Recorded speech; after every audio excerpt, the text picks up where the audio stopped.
El día de hoy vamos a hablar de una paciente femenina de 82 años. No presenta ningún antecedente de alergias. Como antecedentes patológicos de relevancia es hipotiroidea, es hipertensa, tiene dislipidemia y también sufre de trastorno depresivo mayor. Para esto, ella utiliza levotiroxina, antihipertensivos, diuréticos, estatinas y antidepresivos.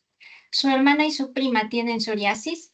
Fue operada por un cáncer de ovario, el cual ya se encuentra en remisión desde hace varios años. Se realizó una histerectomía total con oforectomía y 15 días previos a la hospitalización actual presentó un episodio de una infección diarreica y también tuvo un tromboembolismo pulmonar, para lo que al momento se encuentra utilizando apixaban. El motivo de consulta actual fue la presencia de astenia. Ella refiere sensación de astenia y adinamia asociada a debilidad desde hace 2 meses, los cuales se intensificaron posterior a su última hospitalización.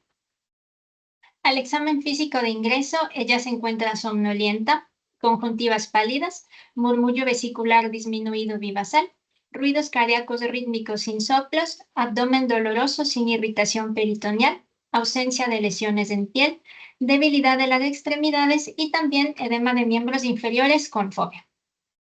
Se realizan sus exámenes iniciales, en donde contamos con un hemograma con la presencia de leucocitosis, neutrofilia, linfopenia, hemoglobina y hematocrito disminuidos con volumen corpuscular normal, trombocitosis, reactantes de fase aguda elevados, además de hiponatremia e hipopotasemia, hipoalbuminemia, proteínas totales en 5 y una glucosa de 111 miligramos sobre decilitro, además de un urianálisis que se encontraba normal. Tomando en cuenta los resultados obtenidos previamente, se completa el perfil ferrocinético, donde hay una ligera elevación de la ferritina, el hierro sérico y la saturación de transferrina se encuentran disminuidos y el frotis de sangre periférica se encontró normal. TSH elevada para su edad y el cortisol AM normal. Tanto ALT, AST, bilirrubinas, LDH y CPK también se encontraban dentro de la normalidad. Tomando en cuenta los hallazgos, se sospecha que la paciente está cursando un proceso infeccioso, por lo que se indica antibiótico empírico y la toma de cultivos sanguíneos. Además, se cataloga la presencia de una anemia normocítica hipocrómica mixta, para lo que se indica suplemento con hierro intravenoso, desequilibrio hidroelectrolítico, para lo que se indica diurético intravenoso, y se ajusta la dosis de levotiroxina, además de solicitar soporte nutricional por la hipoalbuminemia. Exámenes de imagen: contamos con una radiografía de tórax, la que no reporta ningún hallazgo. Tomografía simple de abdomen y pelvis, en donde se evidencia engrosamiento de la pared del colon sin algún otro hallazgo patológico. Tomando en cuenta la presencia de anemia y el hallazgo tomográfico, se solicita una endoscopía digestiva alta junto con una colonoscopia, en la cual se reporta la presencia de un pólipo en el colon ascendente, el cual fue resecado sin ninguna complicación, y en sospecha de una posible insuficiencia cardíaca se solicita un ecocardiograma, el cual reporta una fracción de eyección del 60%, disfunción valvular degenerativa, PSAP de 40 milímetros de mercurio y ausencia de vegetaciones observadas en este estudio. 2 días después de su hospitalización, tuvimos el resultado de los cultivos, los cuales fueron negativos, por lo cual se descartó el tratamiento antibiótico. Además, se realizó de manera adecuada compensación hidroelectrolítica y también la reposición de hierro.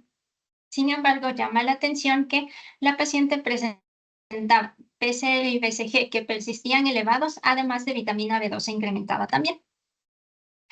Tomando en cuenta estos hallazgos, se solicita valoración por parte de reumatología, en donde el interrogatorio fue complicado porque la paciente todo el tiempo se mantenía somnolienta, estaba desconectada con el medio, tenía respuesta muy lenta a las preguntas que se le realizaban, por lo que fue muy complicado catalogar si lo que ella refería era debilidad o disminución de la fuerza en sus extremidades. Además que se evidenciaba un desacondicionamiento muy importante en la señora. Tomando en cuenta esto, la fuente de información que tuvimos fue su hermana, quien refiere que estos últimos 2 meses la ha observado que Ella se ha convertido en una persona dependiente de otros, no puede caminar por sí sola, no puede realizar las actividades de la vida diaria normalmente y también la encuentra desconectada, no puede mantener una conversación. Esto le llama mucho la atención, ya que 2 meses previos a este cuadro, ella era totalmente funcional, era independiente para realizar sus actividades y también era una persona muy lúcida. Tanto el examen físico como durante la revisión de aparatos y sistemas, en la parte articular, la presencia de rigidez no era del todo clara por el estado de la paciente. Al momento no presenta sinovitis, tampoco dactilitis, entesitis y el squeeze test fue negativo. Ausencia de lesiones faciales o en cuero cabelludo. Tampoco la presencia de sintomatología seca, presencia de parótidomegalia o adenomegalias. Niega cambios de coloración en la piel o cambios en la textura o lesiones en las partes distales de los dedos. Tampoco se evidencia púrpura, placas, petequias o alguna lesión en extremidades o en tronco, pero lo que sí refiere es la presencia de mialgias en las 4 extremidades. También se observó que, si bien ella presentaba esta molestia en las 4 extremidades, había una limitación funcional con los movimientos activos del hombro derecho, por lo que, sospechando una posible causa mecánica también, se realiza una ecografía de hombro. En esta ecografía se reportó un desgarro parcial del músculo supraespinoso y del subescapular del lado derecho. Además, si bien también presentaba mialgias, ella se tocaba de predominio la parte de las pantorrillas y refería esta debilidad en las extremidades, por lo que también se hizo una electromiografía con velocidad de conducción, la cual estaba normal. Debido a la presencia de esta malignidad, de esta debilidad, perdón, que no ha sido correctamente caracterizada, se solicita valoración por neurología, quien también encuentra a la paciente somnolienta, la encuentra, efectivamente observa esta debilidad de 4/5, tanto en miembros inferiores como superiores, pero también llama la atención la presencia de bradicinesia, reflejo globular no agotable, temblor en reposo, estaba rígida y al hacerla caminar tenía una marcha Campbell, por lo que la cataloga como un parkinsonismo y se inicia tratamiento con levodopa-carbidopa. Por el momento, nos encontramos ante una paciente adulta mayor con astenia. Las causas que han podido ser identificadas han sido ya corregidas, sin embargo, llama la atención la presencia de anemia normocítica mixta, reactantes de fase aguda que se encuentran elevados y también la presencia de mialgias y debilidad. Tomando en cuenta estos hallazgos, se cataloga a la paciente con un síndrome polimiálgico, del cual podemos dividirlo en 3 causas: causas inflamatorias reumáticas, causas inflamatorias no reumáticas o causas no inflamatorias. En cuanto a las causas inflamatorias no reumáticas, tomando en cuenta el examen físico y los hallazgos de los exámenes que se han realizado, existe una baja sospecha de que pueda ser en relación a un proceso infeccioso. Sin embargo, no se descarta que sea una posible malignidad. En cuanto a las causas no inflamatorias, se evidenció la tendinopatía del manguito rotador del hombro derecho, se ajustó la dosis de levotiroxina, sin embargo, no se sospecha que la alteración que ella tenga sea debido a una enfermedad tiroidea descompensada, pero sí se mantiene la posibilidad de que presente una enfermedad neurodegenerativa. Por el momento, se piensa que ella tiene polimialgia reumática asociada a una arteritis de células gigantes, pero tomando en cuenta el diagnóstico diferencial, se solicitan exámenes adicionales. Entonces, por el momento, nos mantenemos con esta paciente que sospechamos que tenga una posible neoplasia, pero también no se ha logrado identificar si es que tiene o no algún proceso inflamatorio adicional. Por este motivo, se complementan exámenes solicitando electroforesis de proteínas de inmunofijación, perfil autoinmune y un PET. Los resultados primero que tuvimos fue la electroforesis de la inmunofijación, que estuvieron negativos, y el perfil viral también estuvo negativo. Pero llamó la atención la presencia de un factor reumatoide que se encontraba positivo a un título bajo, así como un complemento C3-C4 que estaba disminuido tanto para C3 como para C4. La pregunta aquí es si es que es posible que una polimialgia reumática se pueda asociar o no a la presencia de un factor reumatoide positivo e hipocomplementemia. Y la respuesta a esto es que sí. En el caso del factor reumatoide, en el año 2012 se publicaron los criterios clasificatorios provisionales de polimialgia reumática, en donde el factor reumatoide, la ausencia de un factor reumatoide positivo es parte de los criterios. Sin embargo, tenerlo positivo no excluye por completo el diagnóstico y que lo que nos hace es considerar posibles entidades de un síndrome polimialgia laica. Tomando en cuenta esto, se han realizado series de pacientes con polimialgia que han presentado factor reumatoide positivo, en donde se observó que si bien tenían el factor reumatoide positivo, no hubo ningún cambio durante la evolución, ni hubo algún cambio de diagnóstico durante el tiempo de seguimiento de los pacientes.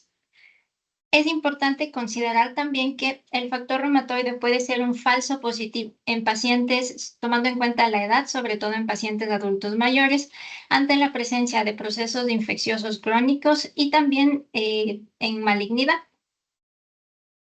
Mientras que, si es que estamos tomando en cuenta la hipocomplementemia, esto sí no es típico de polimialgia reumática y nos obliga a considerar diagnósticos diferenciales. Pueden tanto ser de etiología inmune, pero hay que tomar en cuenta que hay ciertas enfermedades que nos pueden producir una disminución del complemento que no son de etiología inmune, siendo estas problemas hepáticos, enfermedad, pérdidas proteicas sistémicas, como por ejemplo síndrome nefrótico, enteropatía perdedora de proteínas, presencia de malnutrición proteico-calórica, pacientes que han sufrido quemaduras extensas, que se encuentren en shock o que se encuentren en sepsis y también pacientes que se estén realizando hemodiálisis. Hay que tomar en cuenta aquí también que el complemento es un reactante de fase aguda. Sin embargo, ante un proceso inflamatorio se eleva, más no disminuye. Por lo tanto, con toda la información que tenemos hasta el momento, tenemos nuestra paciente adulta femenina de 82 años que la hemos catalogado con un síndrome polimiálgico y tiene factor reumatoide positivo e hipocomplementemia. Examen físico y revisión de aparatos y sistemas, así como anamnesis, no hay presencia de sinovitis, de alteración en piel, problema renal, cambio de coloración en piel, síntomas secos, pero sí tenemos debilidad, astenia, mialgias y disminución del estado de conciencia. Por lo que, ¿cuáles serían aquí nuestras posibles etiologías diagnósticas? Tomando en cuenta la presencia de factor reumatoide elevado con hipocomplementemia, tenemos un abanico de posibilidades, las cuales pueden ser la presencia de lupus eritematoso sistémico, enfermedad de Sjögren, crioglobulinemia tipo 2 o tipo 3, otras vasculitis o incluso una artritis reumatoide, pero que esté asociada a una vasculitis reumatoide. Obtuvimos el resultado del perfil inmune en el cual únicamente encontramos positividad a un título alto de MPO, lo que ahora nos planteó la sospecha de que la paciente probablemente pueda tener vasculitis. Se obtuvo el resultado del PET, en donde se observa un hipermetabolismo, una hipercaptación en la parte ascendente del colon sobre la válvula ileocecal.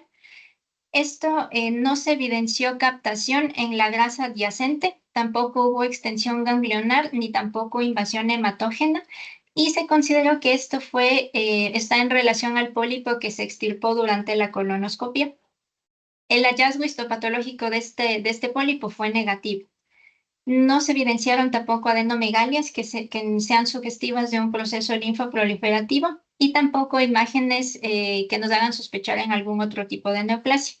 Tampoco se encontraron abscesos, colecciones o focos infecciosos que no hayan sido identificados previamente, así como ausencia de alteración de vasos sanguíneos, tomando en cuenta otra sospecha diagnóstica.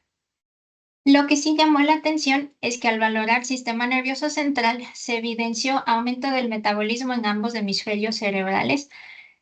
Aquí lo que observamos es el metabolismo en ambas cortezas y también en los ganglios de la base, sobre todo en el putamo.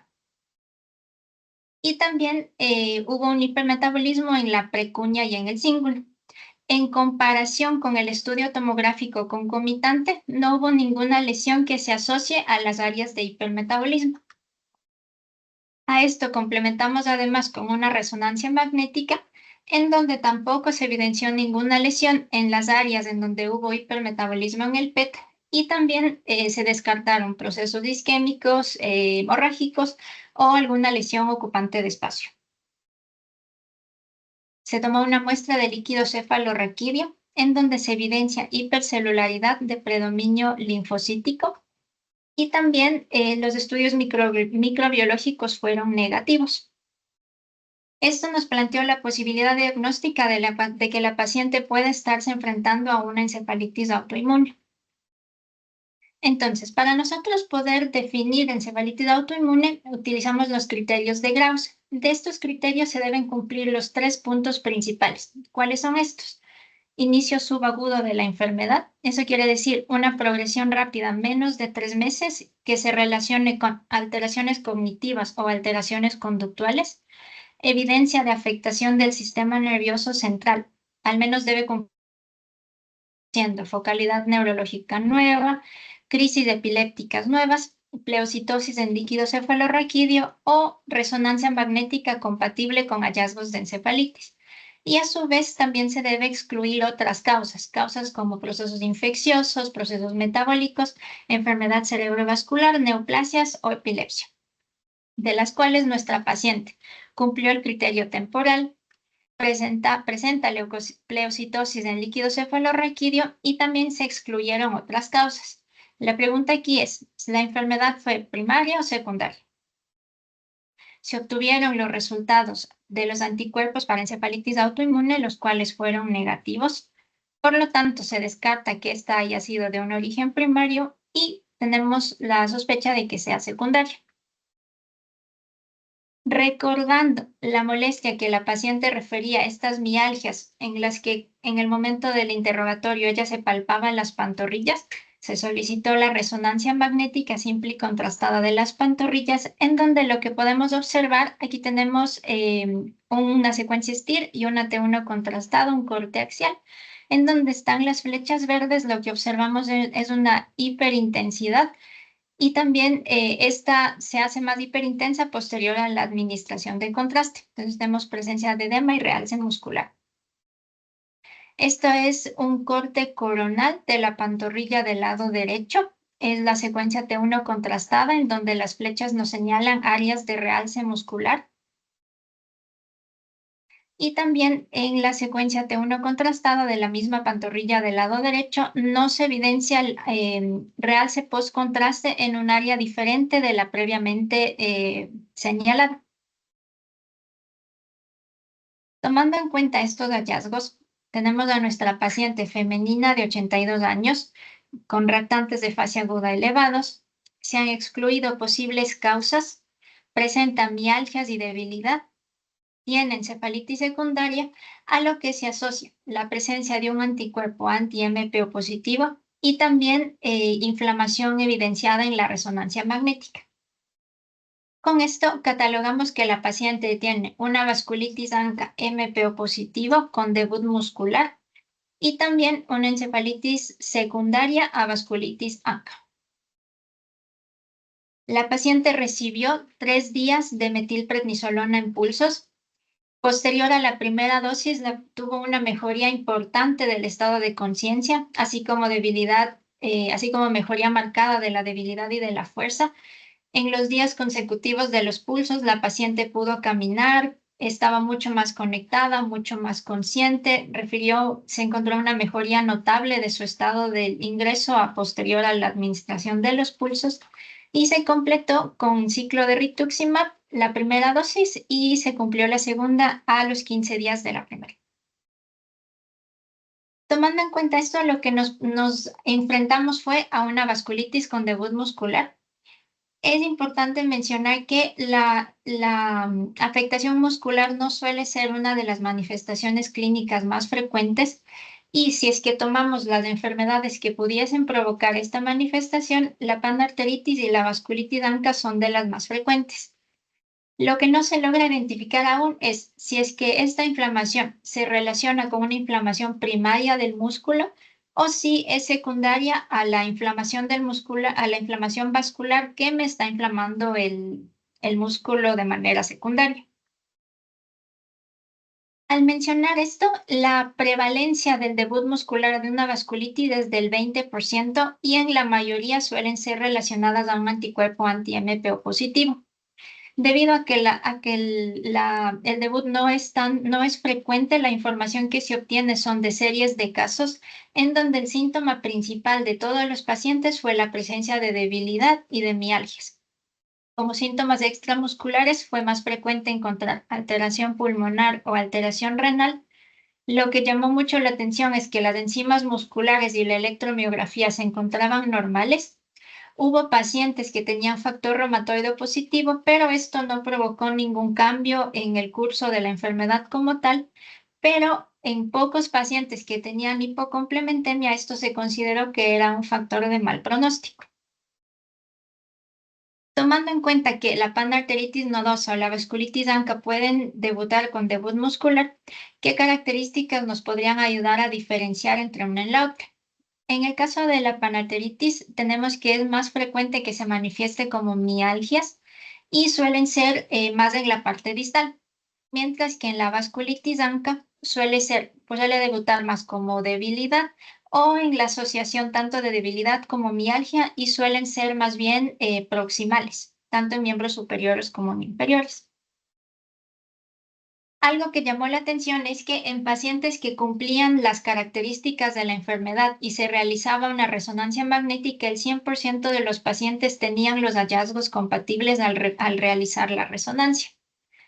Entonces, esto nos dice que ante una alteración muscular, la resonancia magnética va a ser uno de los primeros estudios que tengamos que realizar.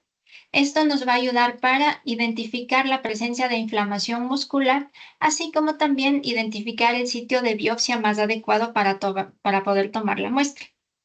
Considerando esto, si es que yo realizo una resonancia magnética sola, la sensibilidad va a ser del 85%. Si es que yo tomo una biopsia ciegas y biopsia sola significa únicamente de tejido muscular, la sensibilidad va a ser del 70%. La biopsia combinada, un tanto músculo y nervio, va a ser del 80 al 90%, y si es que combino músculo y nervio asociado a la resonancia magnética, la sensibilidad va a ser mayor al 90%. ¿Y qué es lo que vamos a esperar encontrar en la resonancia? En la resonancia tenemos dos hallazgos, hiperintensidad en T2 y en STIR, así como el realce posterior a la administración del contraste en la secuencia T1. Esto nos va a dar 4 patrones, de los cuales el patrón difuso y el patrón facial son los más frecuentes, seguidos del patrón parchado y por último el patrón nodular. ¿Cómo vamos a ver estos patrones? Tenemos aquí el patrón difuso, que se caracteriza por presencia de hiperintensidad en el músculo en el músculo afecto en relación a la presencia de edema e inflamación del músculo. Este suele ser un hallazgo que se encuentra en fases aguda o subaguda de la enfermedad. Podemos encontrar también el patrón parcheado, que se caracteriza por áreas de hiperintensidad sobre un fondo de tejido muscular sano. Este patrón tiene algo importante que mencionar, y es que como hay un fondo de tejido sano, es muy probable que al realizar una biopsia se pueda obtener un resultado falso negativo si es que se llegara a tomar biopsia del tejido sano y no del tejido en donde tendríamos la hiperintensidad. Esta hiperintensidad se relaciona con la presencia de microvasculitis. El patrón nodular algodonoso se caracteriza por la presencia de nódulos en forma de algodón que se evidencia en áreas alrededor de los vasos intramusculares. Lo que sucede aquí es que al haber inflamación del vaso intramuscular, esto produce edema, y este edema también afecta el músculo alrededor del vaso que está inflamado, lo que posterior a la administración del contraste nos da esta conformación como si fuese una planta de algodón, como las ramitas y las bolitas. Y por último, el patrón facial, el cual se produce un realce, una hiperintensidad posterior a la administración de contraste en la fascia. Esto en relación a la inflamación de los músculos que están irrigando a la fascia. Por lo tanto, ante la presencia de debilidad muscular y dolor, el siguiente paso va a ser valorar las enzimas, en este caso la CK. A esto, asociamos la presencia de reactantes de fase aguda elevados junto con un anticuerpo ANCA positivo, habiendo ya descartado sintomatología sistémica u otras manifestaciones que puedan como ser parte de mi diagnóstico diferencial, lo que se realiza aquí es una resonancia magnética. Algo a considerar es que si yo tengo, si es que tenemos el paciente con la clínica asociada a los hallazgos de la resonancia, si es que estos ya son muy indicativos de la misma, probablemente no se deba realizar la biopsia. Pero en el caso que se tome biopsia, lo que vamos a evidenciar es infiltración de células inflamatorias de la pared vascular, perdón, junto con necrosis fibrinoide o esclerosis de la pared de los vasos de pequeño calibre. Tomando en cuenta la presencia de debilidad y de mialgias, no debemos dejar de lado la posibilidad de que podamos enfrentarnos a una miopatía inflamatoria. Esta enfermedad también va a tener ciertos patrones característicos que se los puede observar en la resonancia magnética, y a estos los dividimos en extramusculares o intramusculares. Extramusculares pueden ser el realce facial, también hiperintensidad facial, la presencia de edema del tejido celular subcutáneo que se observa en este corte facial, y tenemos también un corte coronal en donde se puede observar el edema. Así como en cuanto a la parte intramuscular, hay tres patrones que sería el honeycomb o el panal de abeja, el foggy o nuboso o el patrón periférico. Algo a mencionar del patrón periférico es que, como observamos en la imagen, afecta a la periferia del músculo, que suele ser en el área de la interfaz entre músculo y fascia, por lo que es muy frecuente tener un patrón periférico asociado a un patrón facial. ¿En qué lugares vamos a observar más estos hallazgos? En el caso de las vasculitis va a ser más en cuádriceps, en isquiotibiales, en los gastronemios y en el sóleo. Mientras que en la miopatía inflamatoria suele ser más frecuente en los glúteos, en el iliosoas o en los cuádriceps. Y tomando en cuenta la cintura escapular, esto puede ser también músculos flexores del cuello, en la cintura escapular, en el del infraespinous. En cuanto a la vasculitis ANCA en el sistema nervioso central, esta tiene una prevalencia del 22%, siendo más frecuente encontrarlo relacionado a alteraciones del sistema nervioso periférico, del 30 al 60%, y tanto del 5 al 15% se relacionan con alteración del sistema nervioso central. Vamos a tener varios signos y síntomas que pueden ser como que las manifestaciones iniciales de la enfermedad, de las cuales la más frecuente va a ser la cefalea, seguido por focalidad neurológica que puede ser motora o sensitiva, manifestaciones psiquiátricas de las cuales el trastorno depresivo es de las más frecuentes, seguido por trastornos de ansiedad, lentitud psicomotora, alteración de pares craneales, alteración del estado de conciencia y, por último, la presencia de convulsiones. Existen varias formas de presentación de la enfermedad, las cuales pueden ser enfermedad cerebrovascular, paquimeningitis hipertrófica, trombosis tanto arterial como venosa, presencia de hipofisitis con compresión o no del tallo hipofisiario, o mononeuritis múltiple, mielopatía o neuropatía periférica. A esto, si es que hablamos específicamente de la encefalitis secundaria vasculitis ANCA, la prevalencia es mucho menor, siendo esta del 3%, y depende qué anticuerpo encuentre yo, me puede ayudar a dar ciertas características de la enfermedad. Va a ser más frecuente que tenga un anticuerpo PR3 ANCA del 50 al 70% de los casos, y esto se relaciona más con la presencia de que ésta pueda evolucionar a una enfermedad sistémica. Además, es más frecuente que tenga un predominio parenquimatoso, y también es común la presencia de granulomas. Mientras que seguida de esta se encuentra el anticuerpo MPO del 20 al 40% de los casos, la cual suele ser más bien limitada al sistema nervioso central.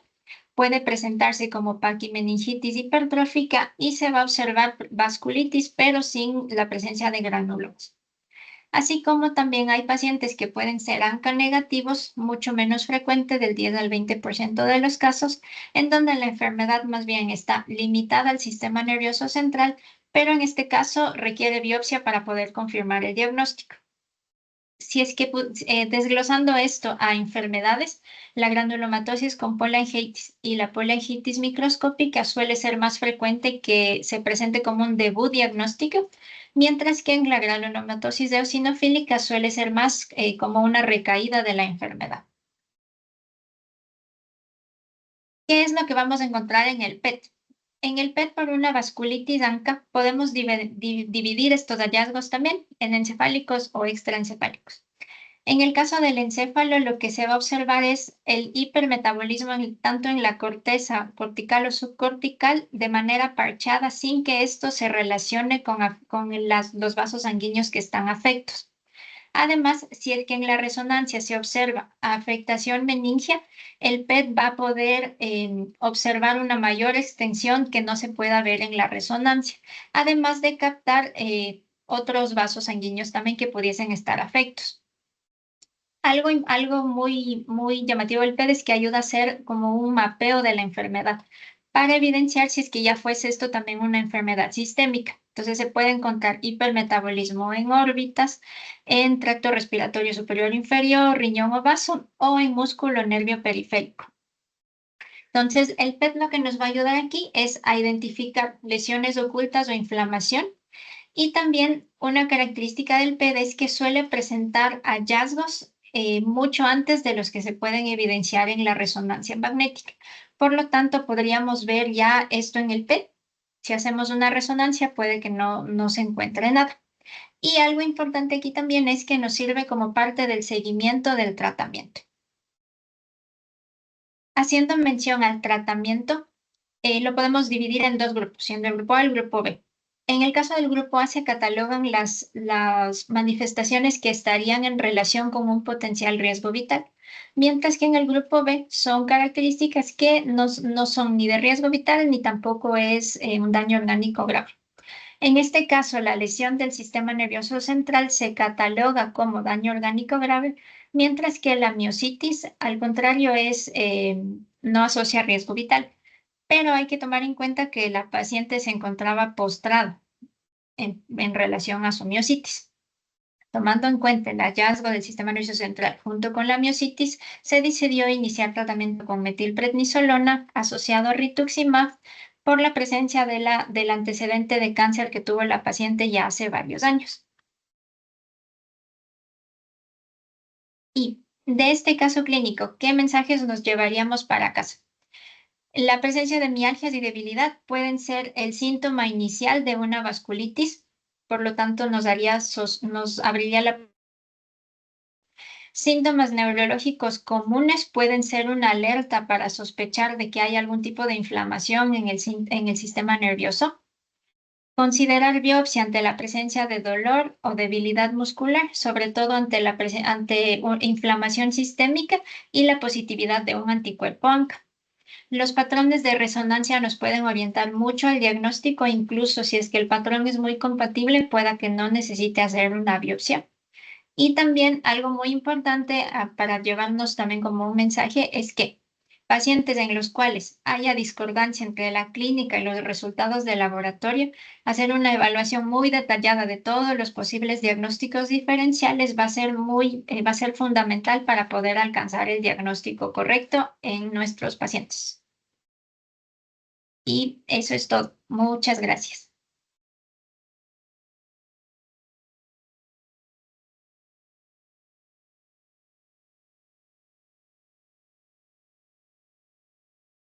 Muchas gracias a ti, Andrea, por esta excelente presentación. De verdad que me gustó muchísimo y es importante volver a lo básico, como tú lo dijiste desde el principio, era como lo llamativo eran los reactantes de fase aguda elevados.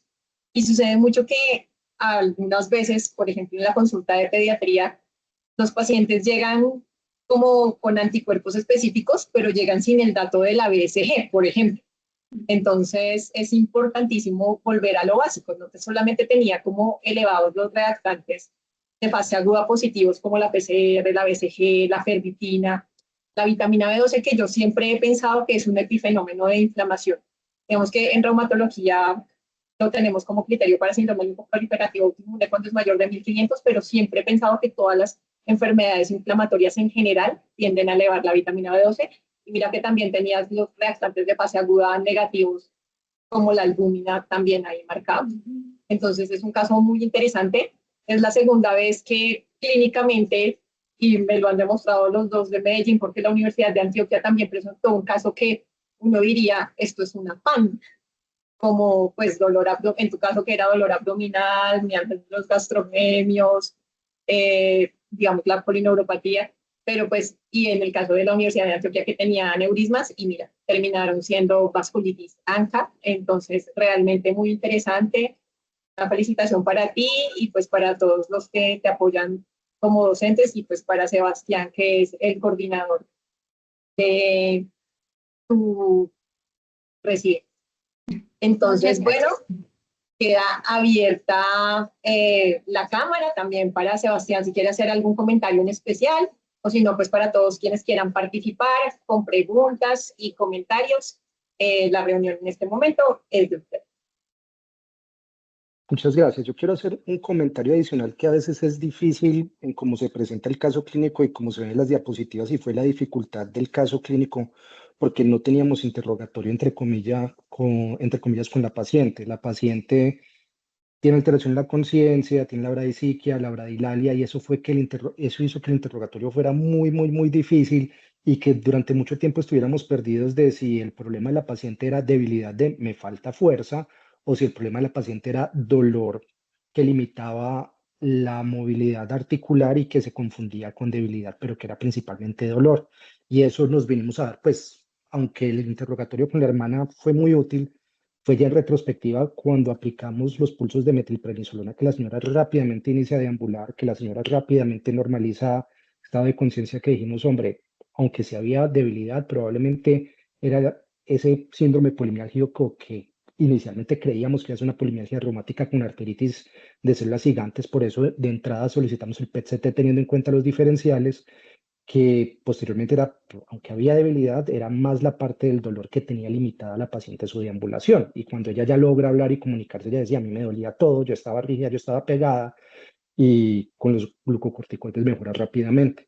Entonces es eso también, parte de lo que queríamos mostrar y reforzar con la clínica, con el caso clínico, era muchas veces hacer ese diagnóstico diferencial detallado, porque dependemos mucho del interrogatorio y a veces no lo tenemos, nos va a llevar a que no se nos pasen cositas y tenemos unos diagnósticos que no nos imaginábamos. Para nosotros esto es una polimialgia reumática con una probable arteritis de células gigantes.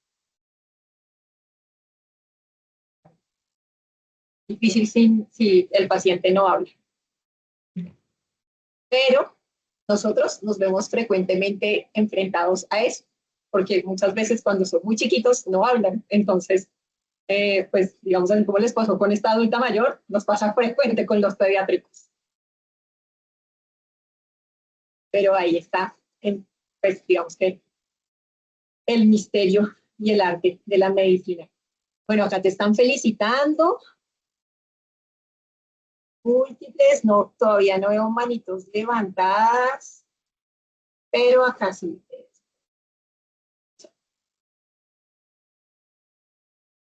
Sí.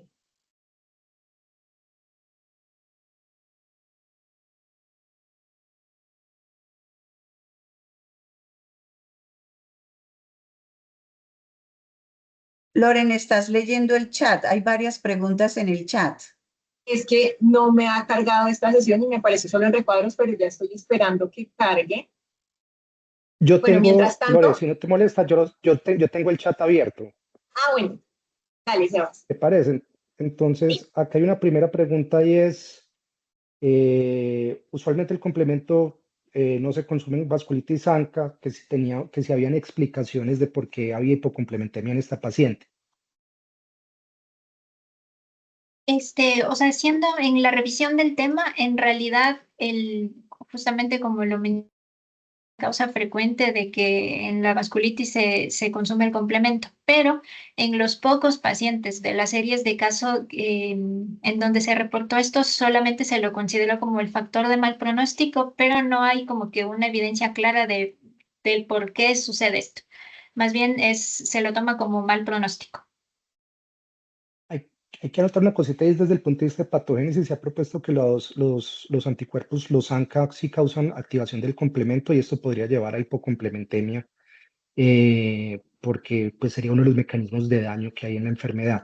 Y como lo dijo la doctora Andrea, en algunas manifestaciones clínicas, la hipocomplementemia en vasculitis ANCA se considera un factor de mal pronóstico. También hay que tener en cuenta que la paciente estaba hipoalbuminémica, tenía las proteínas bajitas, era claro que que había algo de desnutrición, había algo de sarcopenia, porque la paciente 2 meses antes se había postrado, probablemente no por el dolor, sino que esa encefalitis autoinmune probablemente venía caminando desde hace 2 meses que empezó todo, porque ella tiene el deterioro funcional y también el deterioro de conciencia que van de la mano. Entonces, a eso también en parte se le podría echar algo la culpa de la hipocomplementemia si uno no está del todo convencido que fue la vasculitis, pero le atribuimos a la vasculitis eso, tenía una manifestación muscular que se ha asociado a hipocomplementemia y por ese motivo quedamos relativamente tranquilos en atribuir eso, teniendo en cuenta que la electroforesis de proteínas no mostraba monoclonalidad y teniendo en cuenta que las crioglobulinas eran negativos y las serologías para infecciones crónicas también eran negativas. Vale, ya tengo acá Gloria, el chat listo. abierto. Entonces la doctora Gloria Vázquez te felicita, dice muy buena presentación. ¿Les llamó la atención la discordancia entre una clínica tan marcada de debilidad con hallazgos sutiles en resonancia magnética y negatividad en PET en músculo? ¿No se tomó biopsia de músculo? Entonces, ahí meto la mano porque el tratante fui yo. Realmente el problema, y por eso el énfasis de este caso clínico, era el interrogatorio y el examen físico, con el cual no teníamos, por así decirlo, acceso a un interrogatorio adecuado. O sea, la parte de valoración de debilidad en un paciente que tiene alteración de conciencia es difícil. La señora tenía bradisiquia, tenía bradilalia, adicionalmente tenía un estado de conciencia que era relativamente fluctuante y el interrogatorio era muy difícil, que ya después entendimos que el interrogatorio era difícil es porque tenía una encefalitis autoinmune. En ella había alguna alteración de la fuerza, para neurología era un 4/5, realmente no había mucha alteración de la fuerza. Definitivamente la señora se había postrado en 2 meses, pero no teníamos interrogatorio para saber qué tanto dolor tenía. Fue en retrospectiva con la gran mejoría de los pulsos de glucocorticoides que dijimos probable, y pues ya cuando tuvimos más acceso al interrogatorio, cuando normaliza la función, van normalizando las funciones del sistema nervioso central de la paciente, que era más que debilidad, aunque había algo de debilidad, era más el dolor lo que llevaba a la limitación de ambulación, era más el dolor, la queja principal de la paciente, sino que como no había interrogatorio, uno a la paciente le preguntaba, ¿tiene dolor? Y ella a veces decía que sí, y cuando uno le decía que se señalara, ella se tocaba todo el cuerpo y predominaba las pantorrillas, se sobaba las pantorrillas, pero no, era muy difícil precisarlo, y desde el punto de vista de fuerza era difícil porque pues sí sabíamos que lo movilizaba a extremidades cuando le daba la gana, por así decirlo, pero al interrogatorio era difícil que uno le hiciera mueva esto y que ella lo hiciera, y más uno determinar si era 4 o 5 era muy difícil porque uno nunca no estaba muy seguro si la paciente no estaba movilizando porque le dolía, porque no tenía fuerza o simplemente porque la paciente no estaba entendiendo. Y el motivo de no realizar la biopsia muscular, pues fueron varios. Primero, una paciente con reactantes de fase aguda muy elevados, con unos cambios musculares sutiles, que en retrospectiva mejoró rápidamente y nosotros tenemos un acceso más rápido a las imágenes que la biopsia muscular en nuestra institución. Pues tomamos la decisión de no perseguir la biopsia muscular, teníamos unos anticuerpos antinucleares negativos y ausencia de otros hallazgos que sugieran miopatía inflamatoria primaria tipo dermatomiositis o alguna de esas de ese espectro. Por eso no perseguimos la biopsia. Segundo, era una paciente que estaba muy desacondicionada con hipoalbuminemia, que estaba clínicamente frágil. Entonces también decidimos, teniendo en cuenta los ANCAs positivos, los cambios en resonancia que eran sutiles pero que apoyaban el compromiso inflamatorio muscular, una clínica que iba de la mano con lo que se habían reportado en las cohortes de negatividad de electromiografía, negatividad de CPK, se decidió atribuir a la vasculitis y no perseguir la biopsia ante la alta sensibilidad de la resonancia, la respuesta clínica, y consideramos que el riesgo era mayor que los beneficios que nos fuera a dar desde el punto de vista diagnóstico, y más teniendo en cuenta que por compromiso del sistema nervioso central ya íbamos, por así decirlo, montados en un plan de manejo de una paciente con amenaza de órgano y de vida. Entonces ya casi que la decisión estaba tomada, que era o rituximab o ciclofosfamida. De todas maneras, también interesante que el PET mostró pues la captación encefálica, sobre todo a nivel de ganglios basales, y que realmente se correspondía con el diagnóstico que había hecho también neuro de un posible Parkinson, que porque tenía la cantocornia, como la bradixicia, la bradilalia y todas esas cosas. O sea, digamos que ahí pudimos ver que sí había como correlación entre la imagen y la clínica que estaba manifestando la paciente. Chévere ese hallazgo. Bueno, también preguntan dónde, en qué laboratorio de referencia pudieron hacer el estudio de los anticuerpos para encefalitis autoinmune y si la paciente no tenía eosinofilia. La paciente no tenía eosinofilia. Esta paciente se atendió en la Clínica Las Américas. Hay algunos anticuerpos que se procesan directamente en la clínica y hay otros que se remiten a un laboratorio externo de Medellín. Ese laboratorio externo, acá está el doctor Esteban Arango, que es uno de los neurólogos que nos acompañó. Esteban, ¿será que nos puedes ayudar a dónde es que se remiten ese panel de anticuerpos? Sí, claro que sí. Nosotros, el panel de anticuerpos de encefalitis autoinmune, pues uno los divide en dos grandes, que son los anticuerpos intracelulares y los anticuerpos de membrana sináptica. Los anticuerpos intracelulares los procesamos localmente en el laboratorio de nosotros, pues de Clínica Las Américas, y los de membrana sináptica tenemos un convenio con Neuroclínica, que es un instituto pues dedicado a manejo de pacientes con enfermedades neurológicas. Gracias. Bueno, el doctor Lacies tiene la manito levantada, entonces, doctor, por favor.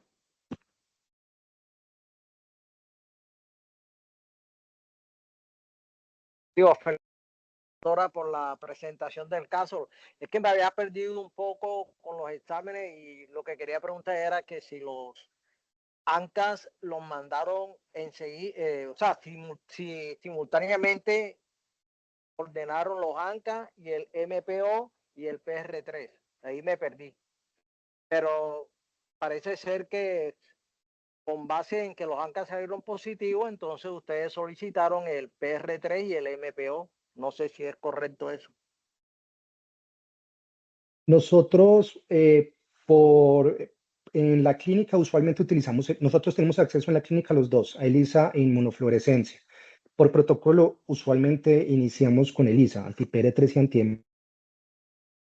Tiempo de retorno del resultado es más rápido y porque tenemos una buena sensibilidad y especificidad de los ELISAs que tenemos montados en la clínica. Esta paciente inicialmente, como usualmente lo hacemos, se pidió anti-PR3, anti-MPO. Pedimos por inmunofluorescencia los ANAS, pero los ANCAS de nosotros son por ELISA, anti-PR3 y anti-MPO. Gracias. Bueno, y de resto acá te están felicitando, muy interesante, felicitaciones, muchas gracias por el caso, excelente.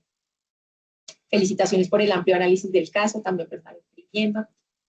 No sé si de pronto alguien más tenga alguna pregunta, inquietud, algo que si quisieran comentar.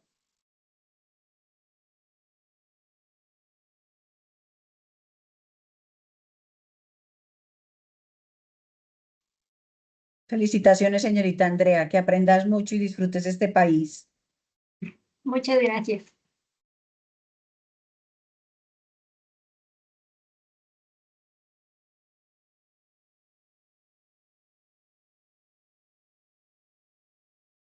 Y yo creo que hasta el momento no hay más intervenciones. Una felicitación nuevamente por el excelente debut. Y bueno, muchas gracias.